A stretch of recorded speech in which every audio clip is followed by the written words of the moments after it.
नमस्कार, राज की बात में आपका स्वागत है। वोट देने के समय जब ये पता नहीं चलता कि सरकार बनानी किसकी है, ये सिर्फ दिमाग में एक सेकुलरिज्म का कीड़ा रहता है।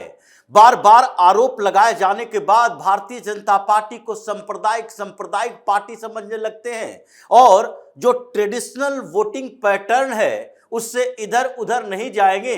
तो फिर समस्या वही होगी जो अभी केरल में चल रही है। केरल में हिंदू और क्रिश्चियन ये दोनों अब पछता रहे हैं, प्रोटेस्ट पर उतरे हुए हैं, परेशान इस बात का कि हमने किसकी सरकार बना दी। आपने कांग्रेस की सरकार बनाई, लेकिन बात तो पहले से कही जा रही थी कि कांग्रेस की सरकार मतलब मुस्लिम लीग की सरकार, और मुस्लिम लीग उस सरकार को संचालित करती है, मुस्लिम लीग उस सरकार को चलाती है, मुस्लिम लीग वहां पर मुख्यमंत्री तय करती है। और इसीलिए केरल में सत्ता कांग्रेस के हाथ में है, लेकिन पावर अभी भी मुस्लिम लीग के हाथों में है, जिसका परिणाम सामने आया। मौलाना सरकार बनते ही वहां के क्रिश्चियन और हिंदू ये दोनों प्रताड़ित होने शुरू हो गए, और जो आश्वासन केंद्र से मिला था, जो अमित शाह ने इन लोगों के लिए किया था, जो भारतीय जनता पार्टी ने केरल के अंदर इन लोगों के लिए प्रोटेस्ट किया, हंगामा किया कि नहीं, वक्फ बोर्ड संशोधन विधेयक पास होने के बाद से उन जमीनों पर से वक्फ बोर्ड का कब्जा हट जाएगा जो हिंदू और क्रिश्चियन परिवारों को घर से बेघर करने वाले आदेश पारित किए हैं। मुस्लिम लीग उनको सपोर्ट कर रहा था और दूसरी तरफ वक्फ बोर्ड थोड़ा ज्यादा एक्टिव मोड में आ गया। वक्फ बोर्ड जिसको अब खत्म कर दिया गया है पुराने लेवल पर, और इनकी जो जमीनें जो अवैध तरीके से कब्जा करके रखे थे उन पर सरकार नोटिस जारी कर रही है। सरकार ने कहा, केंद्र सरकार की तरफ से कहा गया, उम्मीद पोर्टल में रजिस्ट्रेशन करवाओ, और रजिस्ट्रेशन करवाने का मतलब यह है कि अगर आपके पास प्रूफ है तो उस प्रूफ के साथ करवाओ, नहीं तो रिजेक्ट कर दिया जाएगा और फिर उस पर सरकार का कब्जा हो। जिससे विवाद है उन लोगों को दिया जाए, लेकिन वक्फ बोर्ड के पास नहीं रहेगा। लेकिन केरल में तो उल्टी ही दिशा में सरकार, सत्ता, शासन, प्रशासन सब चल रही है, क्योंकि सरकार वहां पर बदल गई। कम्युनिस्टों की सरकार थी तो फिर भी वो थोड़ा बैलेंस करके रखता था। कम्युनिस्ट पार्टी के साथ चूंकि मुस्लिम लीग नहीं है गठबंधन में, तो मुसलमान उसे ज्यादा वोट नहीं करते। मुस्लिमों का 80% वोट कांग्रेस और मुस्लिम लीग को जाता है, इसलिए कम्युनिस्ट की सरकार क्रिश्चियन और हिंदुओं के साथ थोड़ी खड़ी रही, और इसलिए पिनराई विजयन ये दिखाने की कोशिश करते रहे कि मुसलमान के साथ तो हम हैं, लेकिन वो जो सेकुलरिज्म की बात चलती है तो हम हिंदू और क्रिश्चियनों के साथ भी खड़े हैं। इसलिए विवाद भी हुआ था। जिन लोगों ने केरल में या तो मुस्लिम लीग की सरकार की बात की या मुसलमानों के उन क्षेत्र में जहां पर कहा जा रहा था कि ये तो पूरा का पूरा एरिया ऐसा है जहां पर हिंदुओं के लिए सांस लेना भी मुश्किल है, उन जगहों पर आंदोलन भी किए, लेकिन प्रभाव कुछ नहीं पड़ा, और आज वही हिंदू और क्रिश्चियन सड़कों पर उतरे हुए हैं। एर्नाकुलम जल रहा है, राहुल गांधी के खिलाफ प्रोटेस्ट किए जा रहे हैं, और वो प्रोटेस्ट राहुल गांधी की सरकार बनाने की प्रक्रिया को लेकर और इसको लेकर भी है कि क्या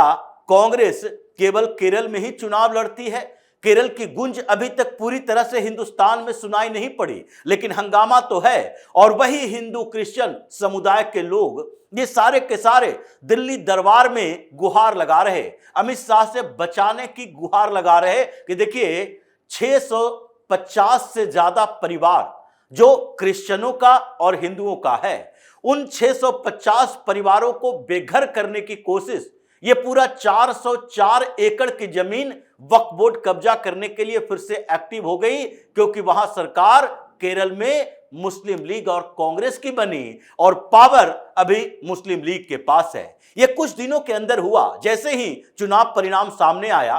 केरल का, और यह पता चल गया कि अब तो सरकार मुस्लिम लीग और कांग्रेस की बननी है, और उसमें जब राहुल गांधी तिकड़म भिड़ाने लगे कि नहीं केसी वेणुगोपाल को वहां सीएम बनाएंगे, तो वैसे स्थिति में मुस्लिम लीग अड़ गई, अडिग तौर पर कहने लगी कि नहीं यहां तो वीडी सतीशन ही बनेंगे। वीडी सतीशन चीफ मिनिस्टर भी बन गए। लेकिन इस बीच वक्फ बोर्ड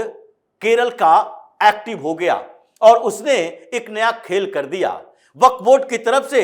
ये पेलम्बुन में जो 404 एकड़ की जमीन, यानी कि पूरा का पूरा गांव, जिसकी जमीनों पर ज्यादातर क्रिश्चियन फैमिली है और कुछ हिंदू फैमिली भी है, 650 से ज्यादा परिवार, जिसका विवाद पिछले 1.5 साल से चल रहा था। जब वक्फ बोर्ड ने नोटिस भेजा था, उस समय सरकार कम्युनिस्टों की थी और फिर केंद्र सरकार ने जो वक्फ बोर्ड को नोटिस भेज दिया, उसके कारण यह विवाद थोड़ा कमजोर हो गया। लेकिन वहां के क्रिश्चियन और हिंदू परिवार प्रोटेस्ट करने के लिए निकल गए थे और उस प्रोटेस्ट की वजह से जब हंगामा खड़ा हुआ तो उस समय की सरकार थोड़ी नीचे रह गई, दब गई। लेकिन अब जैसे ही सत्ता बदली, जैसे ही पावर का सेंटर बदला, मुस्लिम लीग पावर के सेंटर में आ गया और उसके बाद यह माना जाने लगा कि कांग्रेस की सरकार है, मुख्यमंत्री है, लेकिन मुस्लिम लीग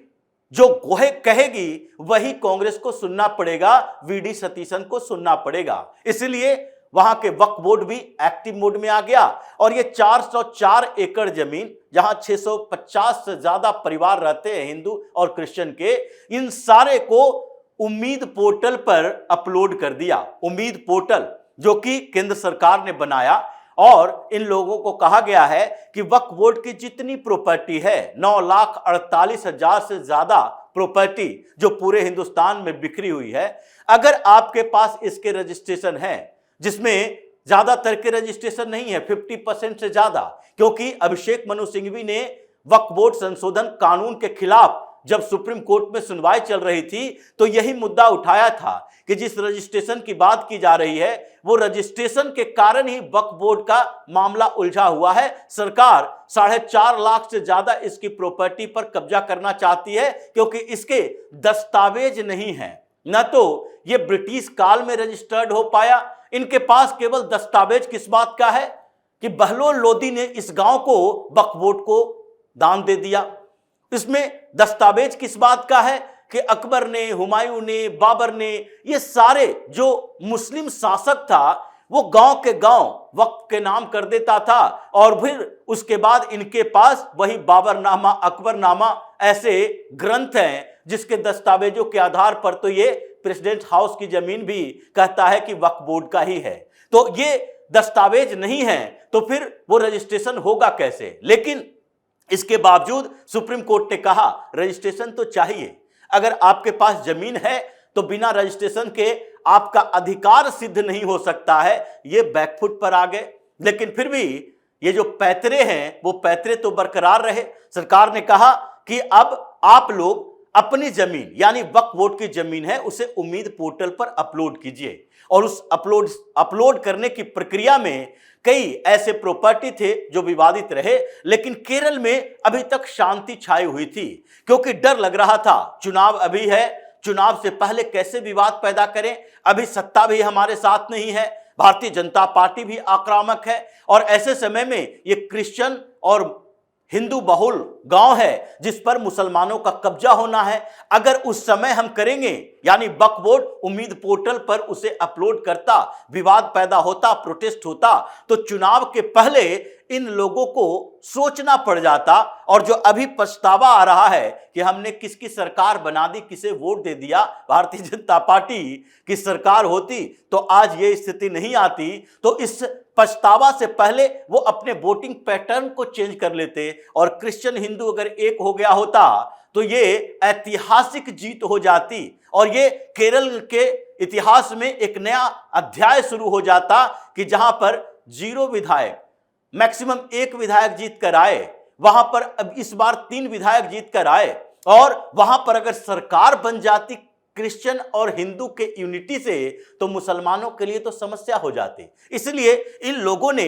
साइलेंटली देखा, चुनाव के पहले कोई विवाद खड़ा नहीं किया और जैसे ही चुनाव का परिणाम आया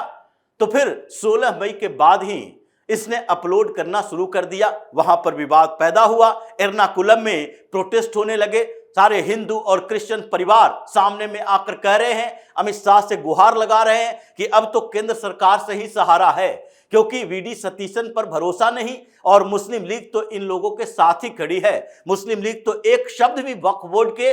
इस अवैध कब्जे के खिलाफ नहीं बोल सकती बल्कि उसको सपोर्ट ही करेगा और सरकार रजिस्ट्रेशन के लिए फर्जी दस्तावेज भी देगा। जैसे कि ममता बनर्जी अब तक मुसलमानों को फर्जी दस्तावेज दे देकर पश्चिम बंगाल में बसाती रही, वैसे ही वक्फ बोर्ड के लिए फर्जी दस्तावेज बनाया जाना शुरू हो जाएगा और इसीलिए उम्मीद पोर्टल पर दिया गया है। लेकिन अभी समस्या खत्म नहीं हुई। इन लोगों ने जिस तरीके से वहां पर वोट देकर अपने आप को यह बताया है कि हमने गलती कर ली, और जिस तरीके से अमित शाह के पास इनके प्रतिनिधि जा रहे हैं और बोल रहे हैं कि सीधे केंद्र सरकार को हस्तक्षेप करना पड़ेगा, तो उसमें वीडी सतीशन भी फंसे हैं। क्योंकि सरकार बनते ही फैसला हुआ, वक्फ बोर्ड सामने आ गया, तो अभी स्थितियां बदल सी गई है, अभी परेशानी बढ़ी हुई है। और अमित शाह इसमें ये देख रहे हैं कि वक्फ बोर्ड के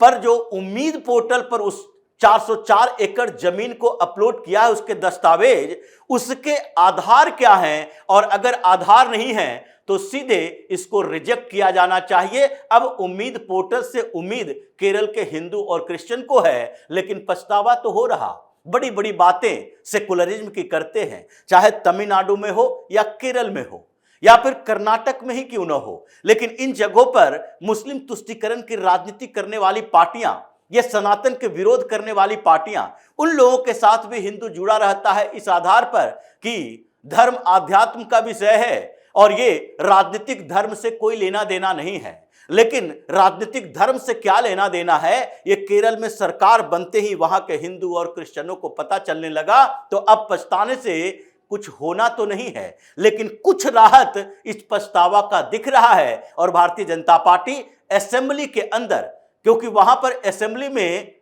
पक्ष और विपक्ष नहीं है, कम्युनिस्ट पार्टी भी मुसलमानों का विरोध नहीं कर सकती और कांग्रेस की सरकार मुसलमान के साथ ही है, तो वहां पर 3 ही विधायक क्यों ना हो, केरल के अंदर हंगामा असेंबली में भी भारतीय जनता पार्टी ही कर रही है। समस्याएं गंभीर है, लेकिन यह तो दिख रहा है कि जहां सरकार बननी है और जहां चुनाव होने हैं, वहां पर एक उदाहरण के तौर पर देखा जाना चाहिए कि एर्नाकुलम में ये मौलाना की सरकार ने क्या गजब ढाक कर रखा है, जिससे वहां परेशानी बढ़ गई है। तो इसी तरह की खबरों के साथ फिर से हाजिर होंगे, तब तक के लिए बने रहिए हमारे साथ और देते रहिए हमें सहयोग, ताकि इसी तरह की खबर हम आपके लाते रहें। धन्यवाद।